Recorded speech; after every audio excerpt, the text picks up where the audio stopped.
upang bigyan pasalamat at papuri ang ating Panginoon. Tulad ng ating nakagawian, syempre, isipin natin ang ating mga katabi sa ating kanan, sa ating kaliwa, batiin natin at bigyan natin sila ng isang magandang ngiti. At sa hapon na ito, sa araw na ito, bigay natin ang papuri at pasasalamat na narapat sa ating Panginoon. Amen. Thank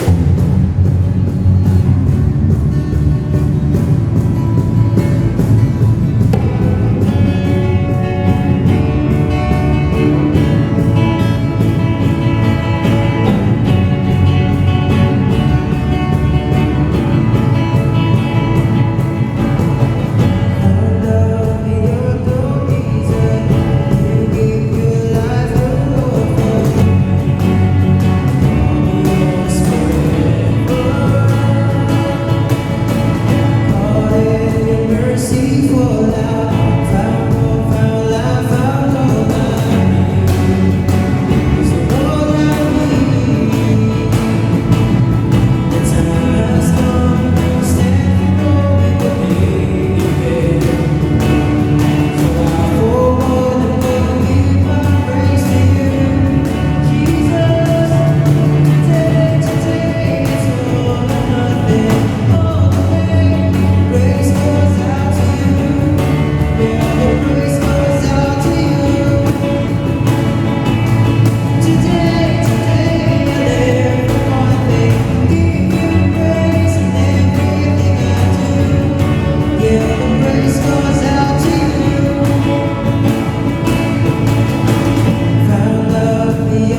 ginagabayan niyo kami.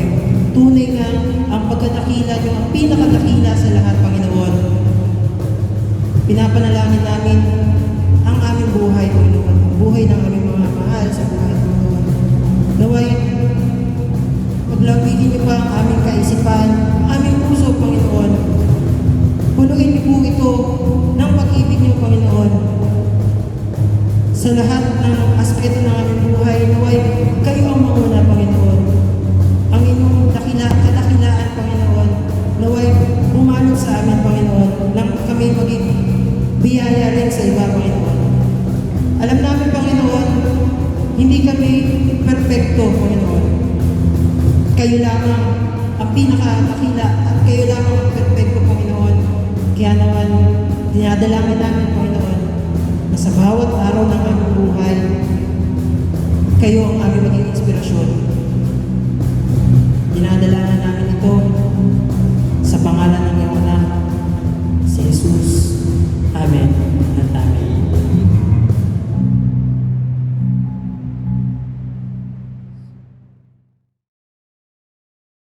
Isa pong mapagpalang araw ng linggo muli sa ating lahat. Ako po ang inyong lingkod, si Pastor Kokoy ng Breadcom Caloocan. At muli po akong nagagalak at nabigyan po muli tayo ng pagkakataon ng ating pong Panginoon para muling makapamahagi ng mensahe ng pag-asa na nagmumula sa kanyang salita. Dito po sa tagpong ito ay dadako na po tayo sa ating pong ikahuling yugto ng ating pong sermon series for the month of October in line with the celebration of the 503rd Reformation era. And for this specific Sunday, we will be focusing on the 5th installment of our 5 Solas series entitled Sola Scriptura, entitled The Worth of God's Word. And our passage for today is found in 2 Timothy chapter 3, verse 13 to 17.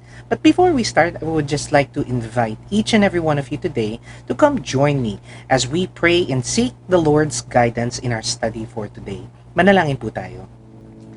Banal na Ama, maraming pong salamat na sa pagkakataon pong ito, tunay nga pong kayo po ang aming magiging sandigan at ang aming magiging kapanatagan sa pagharap po namin, Panginoon, sa mga pagsubok sa buhay na dulot po ng krisis na aming kinakaharap. Dalangin po namin, O Diyos, na sa linggo pong ito, as we focus, dear Lord God, on your word, on your promises today, speak to us, Heavenly Father. Dalangin po namin, Panginoon, na sa bawat kataga at talata na aming pong tututukan ngayong araw na ito, ay maging dahilan, Panginoon, para lalo kaming umasa at manampalataya sa inyo. Dalangin rin po namin, Panginoon, nagabayan niyo nawa kami, Panginoon, sa aming pong pag-aaral ngayon. Naway, Panginoon, kung anuman ang gusto niyo pong ipaalam sa amin, at kung anuman, Panginoon, ang inyo pong mga saloobin, dalangin po namin, Panginoon, na amin po itong maintindihan mula sa inyong salita, upang sa gayon magampanan po namin ang pagsunod sa inyong kalooban. Dalangin po namin ito, Panginoon, nang may pasasalamat at nang may pananampalataya sa tanging ngalan ng aming Panginoong Kristo, aming Diyos, Panginoon na tagapagligtas. Amen at amen. Kung magbabalik tanaw po tayo sa mga nagdaang panahon bago po nag-alsa ang mga reformista laban sa simbahang Katoliko, makikita po natin that the Roman Catholic Church believed that Scripture was authoritative for faith and life. But they did not believe that it was the sole and ultimate authority. Makikita po natin that aside from Scripture, aside from the Bible, they believed that of equal authorities to Scripture were the traditions of the Church, the councils of the Church, and the Pope. So dito po natin makikita na ang simbahang Katoliko nung araw at maging ngayon, makikita po natin, nagpapatunayan po natin ito, pinanghahawakan po nila na bagamat ang salita ng Diyos ay isa pong authority na dapat pong sundin, hindi po ito ang pangkalahatan na authority na siyang magdidikta sa buhay at pananampalataya ng isang Kristiyano. Idinadagdag po nila ang mga tradisyon ng kanila pong iglesia, ang kanila pong mga council at gayon rin ang mga utos ng kanilang mga Santo Papa. So makikita po natin dito na ito po'y taliwas sa ipinaglaban ng mga reformista sa pangunguna po ni Martin Luther. Si Martin Luther po ay isang German Augustinian monk and a professor of theology at the University of Wittenberg. And he said that tradition, council, and popes are not equal to the authority of the Bible. He asserted that the supreme and sole authority between life and faith of a Christian is Scripture alone. At dahil po sa kanyang pinangahawakang paniniwala na iyon, siya po ay nanindigan at lumaban sa mga maling katuruan ng Iglesia Katolika. At dahil po dito, on October 31, 1517, he was able to nail his 95 theses on the door of Castle Church in Wittenberg. At dito po nagsimula ang era ng Reformation. Dito po natin makikita na batay po sa katuruan ng mga reformista, they believe in the dogma or the doctrine of sola scriptura. Sola scriptura in English actually means scripture alone, which is a theological doctrine that are held dearly by Protestant and evangelical Christian denominations. It is the belief that the Bible is the sole infallible source of authority for Christian faith and practice. Na kung meron man raw po tayong dapat sundin, ang sinasabi po ng sola scriptura ay dapat raw po nating sinusunod ang salita ng Diyos kaysa sa mga bagay na sinasabi ng tao, ng tradisyon at ng kahit sino mang organisasyon. Nangangahulugan mga kapatid na ang Kristiyano ay kinakailangang magpasaklaw at magpakasakop sa kalooban ng Panginoon na nakasulat sa salita ng Diyos, ang Biblia. Kaya nga po dito, nakakalungkot pong isipin sa nagdaang 503 taon simula nung nag-itatag ng mga reformista ang 5 solas, makikita po natin na hindi pa rin po na-reforma o nabago ang pananaw ng simbahang Katoliko patungkol sa authority ng scriptures. Makikita po natin dito that in the very recent that the Bible is not infallible. Dito po sa statement na ito na sinabi po ng mga Catholic bishops in England, Wales, and Scotland, sinasabi po nila dito sa atin na ang salita po ng Diyos ay hindi mapagkakatiwalaan pagkat hindi raw po ito accurate. Ito raw po ay hindi historically complete at hindi raw po ito infallible. Pag sinabi po nating infallible, hindi mo po pwedeng questionin pagkat hindi po ka-questionable ang mga data na sinasabi po dito. Na hindi mo siya pwedeng pulaan pagkat wala kayong makikitang pagkakamali dito. Ito po ang kanilang pananaw patungkol sa salita ng Diyos na ating pong pinangahawakan para po sa ating pananampalataya. At taliwas po dito, mas itinuturing pa po nila na ang Santo Papa ay mas mapagkakatiwalaan pa kaysa sa salita ng Diyos. Batay po ito sa kanilang doktrinang pinangahawakan which is called Papal Infallibility. Now, Papal Infallibility is the Roman Catholic doctrine that the Pope cannot make errors when defining a doctrine of Christian faith or morals. So sa kanila po, mas mapanghahawakan po pa nila ang dikta ng isang tao laban sa salita ng Diyos. Nakakalungkot pong isipin pero ito po ang kanilang pananaw. Napilit pong binago ng mga reformista noong mga nagdaang panahon. Pero sa ngayon, nakakalungkot pong isipin na ganito pa rin ang kanilang pananaw. Kaya nga po batay dito po sa talatang pong ating pag-aaralan ngayong araw na ito, susubukan po nating ipakita kung paano nga ho ba talaga natin mapanghahawakan na ang salita ng Diyos, ang Biblia, ay pwede po nating mapagkatiwalaan. Lalong-lalo na sa panahon na ito na punong-puno ng kasinungalingan at ang mga tao ay namumuhay sa kalituhan. Sa pagkakataon ho na ito, ang talatang ating pong pag-aaralan ngayon ay magbibigay ng 3 bagay para sa gayon mas lalo raw po nating mapanghawakan ang pananampalataya at pagtitiwala sa salita ng Diyos sa Biblia. Unang dahilan na ibinigay po sa atin ng ating pong talata ngayon on why we should trust the Bible is that God's Word, the Bible is reliable. Mapagkakatiwalaan po ang ating pong Bibliang pinanghahawakan pagkat ito po ay reliable. Ito raw po ay maaasahan. Sa papanong paraan natin maaasahan ang salita ng Diyos?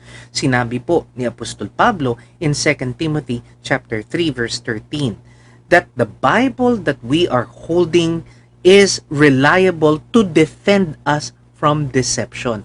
Maaasahan raw po ang salita ng Diyos na kaya raw po tayong ipagtanggol sa mga taong mapanglinlang. Makikita po natin dito when he began saying to Timothy in verse 13 that evil men and impostors will grow worse and worse, deceiving and being deceived. Dito po nagbigay ng dalawang uri ng tao si Apostol Pablo na kinakailangan raw po nating iwasan. Yung una are evil men. These are actually people who are blatantly enemies of the church. Sila po yung harapang sumasalungat sa kung anumang gawain ng mga mananampalataya sa loob ng iglesia. Gayon rin, makikita rin po natin na pinag-iingat rin po ni Apostol Pablo si Timoteo sa mga impostor. Ito po yung mga tao na nasa loob ng iglesia na akala nila sa kanilang mga sarili ay mga mananampalataya pero sa kaloob-looban nila hindi po talaga sila nananampalataya kay Kristo. Bagkus ang intensyon nila ay para humalin lang ang mga taong nasa loob ng iglesia. Kaya nga po dito, pinag-iingat po tayo ng salita ng Diyos mula sa mga taong ito na harap-harapan o talikuran tayong sinasalungat. At sa mga pagkakataon na ito, magagamit po natin ang salita ng Diyos bilang depensa po natin laban sa kanila. Ito po yung sinabi ni Apostol Pablo in verse 14, "But you continue in the things which you have learned and been assured of." So dito po, makikita po natin na sa pagkakataon na ito, naging depensa po ni Timoteo yung kaalaman niya sa salita ng Diyos para labanan ang mga kasinungalingan nitong mga taong ito na laganap noon sa kanilang panahon. Pero makikita nyo pa rin po dito yung encouragement na pinibibigay ni Apostol Pablo kay Timoteo na huwag kang maging kampante sa mga bagay na nalalaman mo sa salita ng Diyos. Pagkat dito, ang sinasabi po ni Apostol Pablo, meron pang ikalalago at ikalalalim ang iyong pagkakakilala at ang iyong karunungan sa salita ng Diyos na bagay na pwede nating magamit upang sa gayon malabanan po natin ang mga kasinungalingan na ibinabato sa atin ni Satanas. Bilang patunay nga po, mababasa rin po natin in another account in Ephesians chapter 6 on how Paul has advised his fellow believers in Ephesus to put on the full armor of God so that we are able to withstand against the schemes of the devil. At dito po makikita natin that obviously, part of God's armor is the Word of God. At makikita po natin na inilintulad ang salita ng Diyos na para bang ito'y isang espada. Ang kagandahan po kasi sa espada as a weapon, it could be used on both defense and offense. Magagamit raw po natin ito bilang pandepensa natin mula sa mga tira ng kaaway, and at the same time, we can use this to attack the enemies. Dito po natin magagamit na ang katotohanan na dulot po ng ibinibigay sa atin ng salita ng Diyos ay magagamit po natin mightily in defeating the deceit of the enemy. So dito po makikita po natin na maaasahan po natin ang salita ng Diyos bilang ating depensa laban sa mga ibinabatong kasinungalingan ng kaaway. What else? Makikita rin po natin dito that aside from being reliable as our defense against deceit, we can also rely on the Word of God as our source of salvation.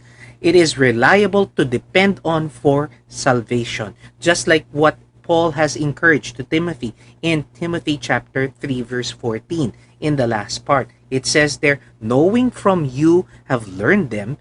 Verse 15, as we continue on, it says, and that from childhood you have known the Holy Scriptures, which are able to make you wise for salvation. Dito po nakita ni Apostol Pablo yung karunungan po ni Timoteo sa salita ng Diyos. At ito pong karunungan niya ay nagmula pa ho nung siya po ay bata pa. At dito makikita po natin ang naging pundasyon ng pagpapalaki kay Timoteo. Pagkat dito makikita po natin that Timothy was raised by her Jewish mother, and her Jewish mother has taught her the scriptures during her young age. And because of that, he was able to be wise in salvation. Kaya nga po niya natutunan na lumapit sa pananampalataya kay Kristo Jesus pagkat siya po ay naging bihasa sa salita ng Diyos. Ibig sabihin, nabasa niya po lahat ang mga hula patungkol po sa pagdating, sa pagkamatay at muling pagkabuhay ng Mesiyas na si Jesucristo sa lumang tipan. Kaya nga po dito, makikita po natin yung kahalagahan na ang mga magulang na nananampalataya kay Kristo Jesus ay kinakailangang palakihin ang kanilang mga anak na tinuturo ang mga katotohanan na nasa salita ng Diyos. Gaya po ng sinabi ni Haring Solomon in Proverbs chapter 22 verse 6. It says there, "Train up a child in a way he should go, and when he is old, he will not depart from it." Nakita niyo po kapag inumpisahan raw po nating mangaral sa ating mga anak ng salita ng Diyos, ito raw po yung katatagan na pwede po nating mapanghawakan. Sila raw po ay hindi lalayo dito. Hindi raw po nila lilisanin itong katotohanan na natutunan raw po nila sa atin. Gayon rin makikita rin po natin na ito po yung magiging pundasyon na kanila pong lalakaran para sa gayon mamumuhay sila na naaayon sa kalooban ng Diyos. Ito po yung magiging resulta kapag tayo raw po bilang mga magulang ay matututo na magbigay ng oras para turuan ang ating mga anak sa katotohanan na nagmumula sa salita ng Diyos. Makikita rin po natin na nagresulta po ito ng paglago ng kaalaman ni Timoteo sa salita ng Diyos na naging dahilan rin para masumpungan niya ang kaligtasan na ipinagkakaloob ng ating Diyos sa pamamagitan ng ginawa ni Kristo Jesus sa krus ng Kalbaryo.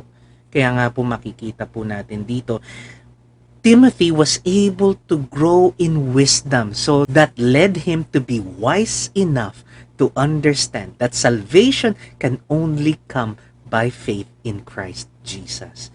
Yun po yung naging daan para po maligtas si Timoteo. It is because of his deep understanding of God's Word. So tandaan po natin, tunay nga po na mapagkakatiwalaan po natin ang Biblia bilang salita ng Diyos pagkat ito po ay ating maaasahan. Maaasahan po natin ito bilang depensa sa lahat ng mga kasinungalingan na ibabato sa atin ng kaaway natin. Gayon rin, maaasahan rin po natin ang salita ng Diyos bilang daan para sa ating kaligtasan. Gaya po ng naranasan ni Timoteo sa mga panahon na ito na pinangaralan siya ni Apostol Pablo. As we go further in our passage, makikita po natin that we can still trust the Word of God. We can still trust the Bible because based on the passage, it tells us that God's Word is profitable. May kapakinabangan raw po tayong makukuha mula sa pananampalataya po natin sa salita ng Diyos. Ang una raw pong pakinabang na makukuha raw po natin kapag raw po tayo ay nagtiwala sa salita ng Diyos, kapag pinaniwalaan po raw natin ang salita ng Diyos, is that it is profitable for understanding the truth. Mauunawaan po natin ang kahalagahan po ng salita ng Diyos, lalong-lalo na kung gusto raw po nating maunawaan ang katotohanan. Yan po, pagkat ito po yung sinabi ni Apostol Pablo kay Timoteo, that all scripture is given by inspiration of God and is profitable for doctrine. Yun po yung sinabi niya in verse 16. So batay po dito sa sinabi ni Apostol Pablo kay Timoteo, paalala po niya kay Timoteo na ang lahat raw po ng banal na kasulatan, ang lahat raw po ng parte ng Biblia ay ibinigay ng Panginoon. It is by inspiration of God. Makikita po natin na yung ginamit pong salita dito ni Apostol Pablo kay Timoteo ay yung salitang theopneustos. Sa Tagalog po, ang pakahulugan po nun ay hininga ng Diyos. Sa English, breath of God. So dito makikita po natin na ang bawat may akda ng mga libro sa Biblia, sa banal na kasulatan, ay kinasangkapan ng Diyos, ginamit ng Diyos, ipinagkaloob niya ang kanyang hininga upang sa gayon mailathala ang kanyang saloobin at ang kanyang kalooban sa lahat ng makakabasa nito. So dito pa lang, malalaman na po natin na mapagkakatiwalaan po ang nilalaman ng Biblia. Lalo na sa mga pagkakataon na gusto nating maunawaan ang katotohanan. So dito po makikita po natin na hindi lamang po ito yung magiging dahilan po natin para mapanghawakan po natin na ang Biblia po ay totoo. We can still prove that indeed the Bible is inspired by God. Makikita po natin dito sa katangian po niya. Because the Bible in itself is unique in its character. It is unique first and foremost because of its continuity. San po kayo makakakita ng isang libro that has been written over 1,600 years, almost 60 generations, and by more than 40 authors, 3 different continents, in different circumstances and places, in different times, but it continues to speak with one united voice. What else? Makikita rin po natin that the Bible is also unique in its circulation. It is the most published and popular book ever written, far and away. Anything else is a distant second. Makikita rin po natin yung uniqueness ng salita ng Diyos, ang Biblia, because of its translation. It was the first book to be translated and has been translated into more languages than any other book ever existed. What else? Makikita rin po natin that the Bible is also unique in its survival. It has survived the ravages of time, manual transcription, persecution, and criticism. Hanggang ngayon, the Bible that we have right now is the same Bible that has been used by those who have gone before us in the Old Testament and also in the New Testament.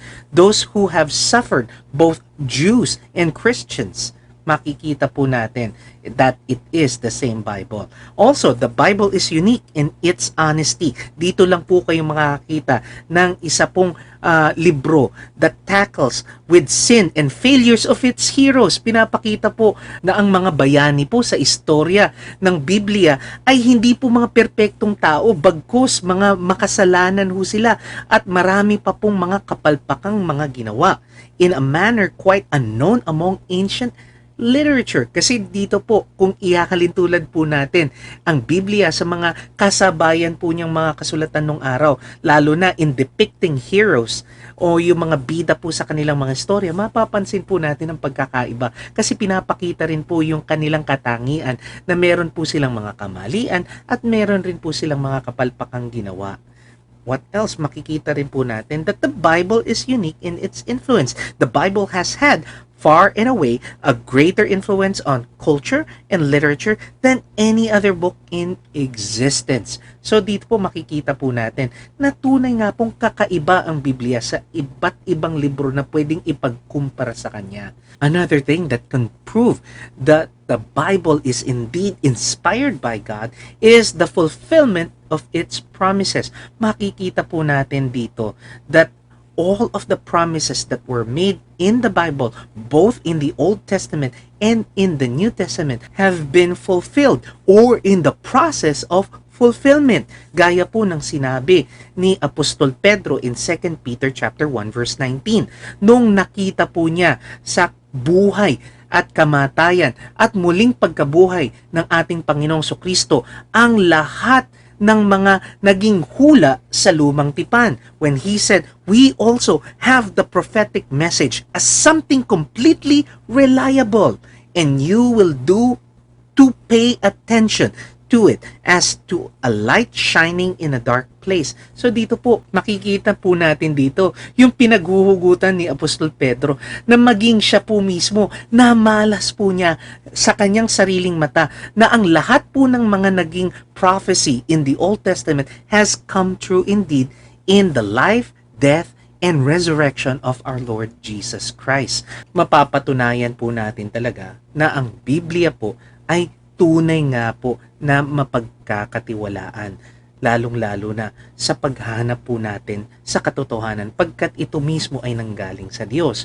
Kung atin nga pong susumahin sabi nga po ni Professor Peter W. Stoner, a well-known astronomer and mathematician in the United States, sinabi nga po niya that the probability of one man fulfilling 8 of the prophecies that is found in the Bible is having the odds of 1 in 100 quintillion or 10 to the 17th power. Isipin nyo na lang po yung chance raw po na ito para bang nanalo ang isang tao ng isang lottery ticket na kanya pong napulot. So based on that odds, makikita po natin na talagang imposible pong mangyari ito unless na ito po'y niloob talaga ng Diyos na mangyari. Gayon rin makikita rin po natin dito na hindi lamang po 8 yung mga prophecies na na-fulfill po ni Jesus Christ in His life, death, and resurrection. Makikita po natin that in total, He was able to fulfill 48 prophecies that was connected in His life, death, and resurrection. So if you sum that, makikita po natin, if you consider all of the 48 prophecies, the odds will become 10 to the 157th power. So dito po natin makikita na sobrang imposible po na mangyayari ito kung ito po ay hindi po loloobin ng Panginoon. So dito po makikita natin talaga na sa pagkakataon na ito, ang salita po ng Diyos, ang Biblia, ay tunay nga pong mapagkakatiwalaan natin as bearer of truth because it is the breath of God itself. It came from God. It is inspired by God. Also, we can prove that the Bible is indeed inspired by God because of the truthfulness in its claims. Makikita po natin that there are many passages in the Bible, there are many verses in the Bible that are considered to be truthful in this day and age. Makikita po natin that only in the recent years has science was able to discover that everything that we see is composed by invisible atoms. Pero in Hebrews chapter 11 verse 3, it has already been said that things which are seen were not made of things which do appear. So dito pa lang, pinangahawakan na po ng may akda ng Hebreo na ang lahat ng mga bagay galing po sa mga bagay na hindi nakikita. What else? Medical science has only recently discovered that blood clotting in a newborn reaches its peak on the 8th day when it drops. That is why makikita po natin in comparison on what was said in Leviticus chapter 12 verse 3 as God's commandment to the male-born children who were about to be circumcised, kinakailangan po na sila po ay tuliin on the 8th day. At dito po, it is actually confirmed by medical science. Doon pa lamang po nagkakaroon ng kakayanan ang katawan ng isang sanggol na maghilom mula sa kanyang mga sugat. What else? Makikita rin po natin that at a time when it was believed that the earth sat on a large animal or a giant during the 1500 BC, the Bible has already spoken that the earth was free floating in space, just like what is said in Job chapter 26 verse 7, that the earth is hanged upon nothing. Also makikita rin po natin that the prophet Isaiah tells us that the earth is round, just like what he said in chapter 40 verse 22, when he said, "It is he that sits upon the circle earth." So dito makikita po natin, lalong-lalo na dun sa mga taong sasabi pa rin that the earth is flat. Makikita po natin na mali po yun. Itinuturo po ng salita ng Diyos that the earth is round. What else? Makikita po natin that the great biological truth concerning the importance of blood has been fully comprehended only in the recent years. And that important thing is that if you lose blood, you lose life. Kapag nawalan ka ng dugo, mawawalan ka rin ng buhay. Mamamatay ka. Just like what is said in Leviticus chapter 17 verse 11, that blood was declared the source of life when it says, "For the life of the flesh is in its blood." So dito makikita natin that the Bible was advanced in its time. What else? As we go further, makikita po natin that already in the Bible, it has already acknowledged and recorded the existence of dinosaurs in Job chapter 40 verse 15 to 24. And also in Job chapter 41 verse 1, God speaks about great colossal creatures called behemoths of the land and leviathans of the sea. These are described right now, if you would see, as descriptions of dinosaurs. So dito pa lang makikita na po natin na ang Biblia po ay punong-puno ng mga katotohanan. Sa katunayan nga po, makikita po natin dito na naunahan pa nga po niya ang modern science sa paglalahad ng mga katotohanan ito. What else? Makikita rin po natin that aside from being profitable in understanding the truth, we can also see that the Bible is also trustworthy and also profitable in abiding the truth. May pakinabang raw po tayong makukuha sa Biblia kung gagamitin raw po natin ito sa pamumuhay raw po natin sa katotohanan. Gaya nga po ng sinabi ni Apostol Pablo kay Timoteo in 2 Timothy chapter 3 verse 16 in the last part, that it is useful for doctrine and also for reproof, for correction, for instruction in righteousness. So lahat po ng sinasabi po ng Biblia, dahil po ito ay hininga ng Diyos, nanggaling po ito sa Diyos, makikita po natin na kung nanaisin raw po nating mamuhay sa katotohanan, ito raw po ay makatutulong sa atin. Ano nga po ba? Isa-isahin po natin yung sinabi po dito ni Apostol Pablo, kung ano raw pong ganansya ang makukuha natin mula sa salita ng Diyos. It is profitable raw for doctrine. Ano nga ba yung doktrina? Makikita po natin in definition that doctrine is the telling of the truth that means more than our opinion. So dito po nangangahulugan na ito po yung katotohanan na dapat po nating isabuhay maliban po ito sa opinion ng ibang tao. Gayon rin, makikita rin po natin that the Bible is also profitable for reproof and correction. It tells us that when we are doing wrong in our thinking and conduct, it will correct us. It will rebuke us. What else? That the Bible is also there to give instruction in righteousness. So it tells us how to live rightly before God and men. So, gaya nga po ng nasabi po natin, magiging guideline po natin ang Biblia sa pamumuhay po natin ayon sa kalooban ng Panginoon. And as we continue on, makikita po natin that our passage for today also gives us a third and final reason on why we should trust the Bible. We should trust the Bible because it is capable.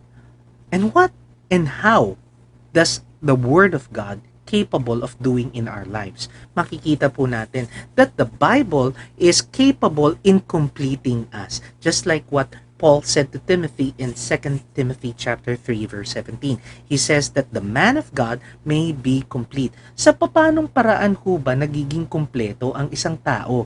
Batay po sa sinasabi po nito pong passage na ito. Well, first and foremost, man is considered to be complete in the eyes of God if he uses the Bible to transform him first and foremost in the mind, to transform him mentally. Gaya nga po ng sinabi ni Apostol Pablo in Romans chapter 12 verse 2. He tells them not to be conformed in this world, but be transformed by the renewing of their minds, that they may prove what is that good and acceptable and perfect will of God. Makikita po natin dito, if we let the Bible transform us in our way of thinking, our minds are renewed. Binabago po dito ng salita ng Diyos ang ating mga isipan. It transforms us so that we begin to actually think like God thinks.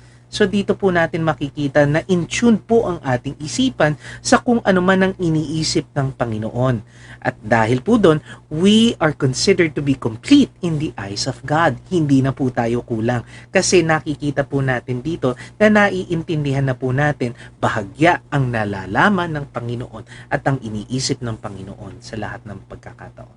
Aside from that, the Bible does not just transforms us mentally, but also the Bible, the Word of God, transforms us spiritually. Makikita po natin first and foremost that the Bible transforms us spiritually because it gives us eternal life through our Lord Jesus Christ.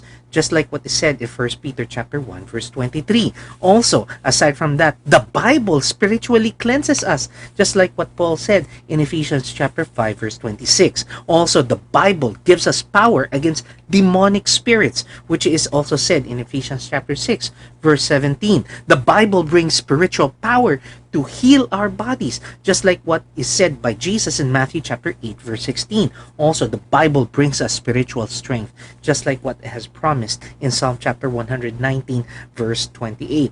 And also, last but not the least, the Bible has the power to spiritually build faith in us, just like what is promised in Romans chapter 10 verse 17. And that, my friends, is a way of the scripture to complete us in the eyes of the Lord. So dito makikita po natin that both mentally and spiritually, we are being completed in the eyes of the Lord. So dun pa lang po makikita po natin that the Bible has the capacity, the capability to complete us. What else? Makikita rin po natin dito in 2 Timothy chapter 3 verse 17 in the last part that the Bible is also capable in equipping us. Just like what Paul said to Timothy when he said, thoroughly equipped for every good work. So dito makikita po natin na ang bawat Kristiyano po na tinawag ng Panginoon ay hindi niya tinawag dahil sila po ay handa, that they are equipped. God did not call Christians, each and every one of us, because we are equipped. He is actually equipping those who He have called. So doon po natin makikita yung kaibahan. And dito, dahil nga po ipinangako niya na tayo po ay kanyang bibigyan ng mga bagay na magiging kasangkapan po natin para magampanan at maisakatuparan ng kalooban ng Panginoon, which is doing good works, makikita po natin na tangi po lamang nating makukuha itong mga kasangkapan na ito kung tayo po ay magbababad, kung tayo po ay patuloy na magbabasa at magninilay-nilay sa salita ng Diyos. At mapapansin po ninyo, dahil po dito, magkakaroon po tayo ng kakayanan na magampanan ang kalooban ng Panginoon sa ating buhay kahit na po sa kalagitnaan ng mga krisis na ating kinakaharap, all because the Bible equips us in doing good works. So, to sum up our message for today, makikita po natin ang kahalagahan ng salita ng Diyos. We can now see the worth of God's Word. Alam po natin na mapagkakatiwalaan po natin ang salita ng Diyos. We can truly trust the Word of God because the Word of God is indeed reliable. The Bible is reliable because it is able to defend us from our enemies' deception. Makikita po natin na maipagtatanggol po tayo ng Biblia mula sa mga kasinungalingan ng ating mga kaaway. And also, we can depend on it for the salvation of our souls.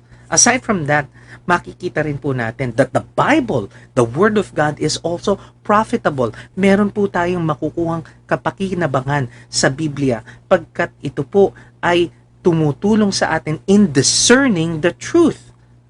Makikita po natin dito na tumutulong po ang salita ng Diyos upang sa gayon mas lalo po nating maunawaan at maintindihan ang katotohanan. Gayon rin, makikita rin po natin na kapag tinanggap na natin ang katotohanan na nilalahad ng salita ng Diyos, ang Biblia rin raw po ang tutulong sa atin para mamuhay sa loob ng katotohanan na ito na atin pong tinatanggap.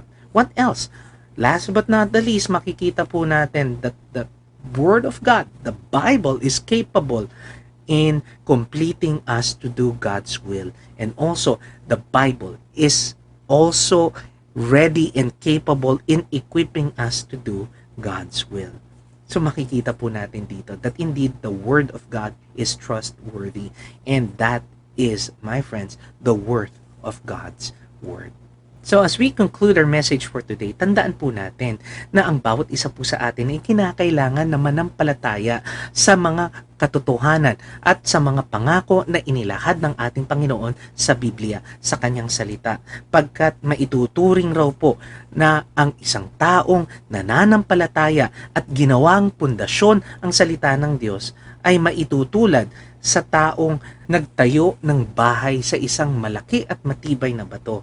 Sabi nga po ni Jesus in Matthew chapter 7 verse 24 up to verse 27, He says there that everyone Then who hears these words of mine and does them will be like a wise man who built his house on the rock. And the rain fell, and the floods came, and the winds blew, beat on that house, but it did not fall because it has been founded in the rock. Doon po natin makikita na magiging matibay po ang isang tao na ginawang pundasyon ang salita ng Diyos.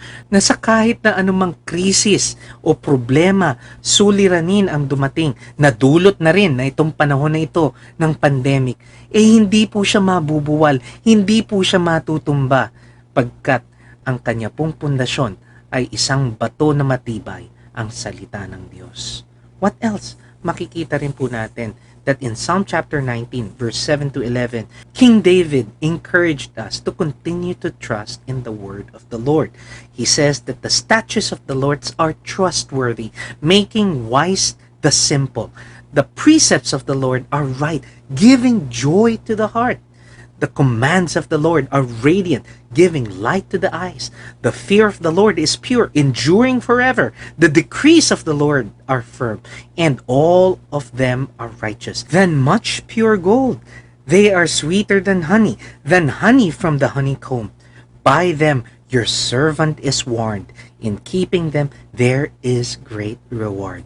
So dito natin makikita na may pakinabangan tayong makukuha sa atin pong paniniwala, sa atin pong pagsunod sa salita ng Diyos sa Biblia. Dito po natin makikita na pagpapalain po ang isang tao, magiging matibay po ang isang tao sa kalagitnaan ng mga suliranin, sa kalagitnaan po ng mga krisis na ating kinakaharap kung patuloy po tayong susunod, kung patuloy po tayong mananampalataya sa salita ng Diyos. That is the very essence of sola scriptura, by scripture alone. Just like the cries of the reformers, let us cry also that we live by scripture alone, that we serve by scripture alone, that we are saved by scripture alone, and that we would glorify God by scripture alone. Naway pahalagahan po natin ang salita ng Diyos sa pamamagitan po ng pananampalataya natin sa kanyang mga ipinangako at sa kanya pong mga iniatas sa atin. Gayon rin, naway tayo'y mamuhay ayon sa kabanalan na idinidikta sa atin ng salita ng Diyos. And as we end our message for today, my dear friends, I pray that you would also join us as a response to the message that we have heard today. Based on Scripture, it teaches us that we should also, as a church, be united in celebrating the Lord's Supper, just as Jesus has commanded us in His Word, and just as the disciples followed. So in this first Sunday, I would just like to invite each and every one of you today to prepare the elements for our communion, to celebrate the Lord's Supper. For the bread, I would just like to invite each and every one of you to prepare any kinds of bread, biscuits, crackers, or any pastries that are available in your home today. Also, for the wine, I would just like to ask of you to prepare preferably wine or liquor with low alcohol content. Or if you want, you could just add water. Or if you have grape juices or any kinds of juices, that would be okay. Also, if you have soft drinks or any flavored drink that is available in your home today, you could use that for our element. So to give you time, I would just like to invite you to pause this video for a while so that you could prepare the elements for our communion, so that we could be united in obeying the commandment of our Lord Jesus Christ as we celebrate the Lord's Supper.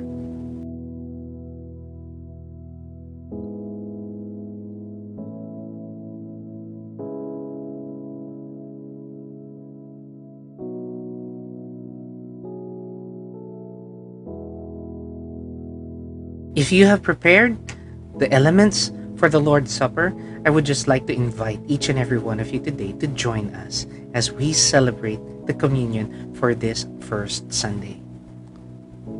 In Matthew chapter 26, verse 26 to 28, it says there, "While they were eating, Jesus took the bread, and when he had given thanks, he broke it and gave it to his disciples, saying, 'Take and eat. This is my body.'" Mga kapatid, ang tinapay na inyong hawak ay sumisimbolo sa katawan ni Kristo na nabayubay sa krus ng Kalbaryo para sa kabayaran ng ating mga kasalanan. Sa ating pong pagkain, inaalala po natin ang kanya pong katawan na ibinigay po bilang sakripisyo para sa ikapatatawad po ng ating mga kasalanan. Ating pong kanin, ang tinapay.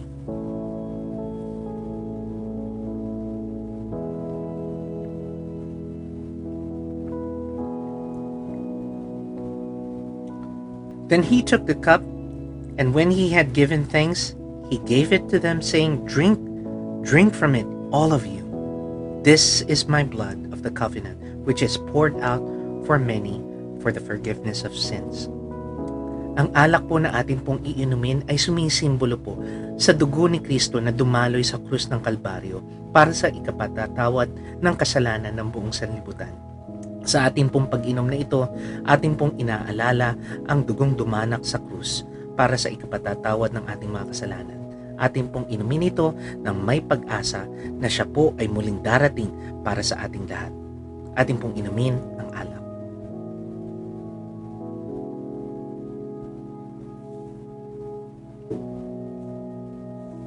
Manalangin po tayo. Banal na Ama, marami pong salamat na sa araw po na ito, pinaalala niyo po sa amin ang kahalagahan ng inyong salita bilang isang instrumento na ipinagkaloob niyo po sa amin upang sa gayon magabayan po kami na mamuhay sa katotohanan, upang makasumpong ng kaligtasan at upang magampanan po namin, Panginoon, ang naisin ninyo po sa aming buhay. Salamat, Panginoon, pagkat ang inyong pong salita na aming pong pinangahawakan ngayon ay amin pong magagamit sa lahat ng aspeto ng aming buhay. Na siyang magiging dahilan, Panginoon, para sa aming ikatatatag sa kalagitnaan ng mga bagyo't unos na aming pong pinagdadaanan sa ngayon. Gayon rin, magiging daan para maging pagpapala po ito sa aming buhay. Salamat, Panginoon, sa inyong salita na aming pong tinatanggap bilang katotohanan at bilang gabay para sa amin. Salamat po, Panginoon. Ang lahat ng ito, Panginoon, ay amin pong itinataas sa inyo ng may pasasalamat at may pananampalataya sa tanging ngalan ng aming Panginoong Kristo. Amen at amen. Ako po muli ang inyong lingkod, si Pastor Kokoy ng Breadcom Caloocan, na nagnanais pong bigyan kayo ng pagpapala na nagmumula sa Panginoon. Tanggapin po ninyo ang pagpapala ng Diyos. The Lord bless you and keep you. The Lord make His face shine on you and be gracious unto you. The Lord lift up His countenance upon you and be gracious unto you and give you His everlasting peace. May God bless you all and have a blessed Sunday, everybody.